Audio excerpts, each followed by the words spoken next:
আমি সত্যব্রত কর্মকার। আমি মানে একদম ফ্রিল্যান্স ছবি আঁকি। তো এটা একটা অর্ডারি কাজ ছিল। তো প্রায় কাজটা শেষ হয়ে গেছে। তো এই এই কাজটা অনেক দিন ধরেই করলাম, একদম প্রায় ফিনিশ। যার যে অর্ডারটা দিয়েছে তাকে এটা দেখাতে হবে। তো আমি এই ছবিটা দেখে করেছি।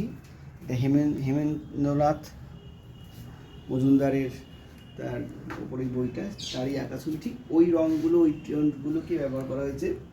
তো আর কিছু বলার নেই।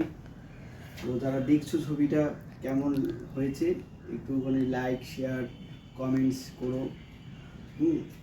ঠিক আছে, নমস্কার।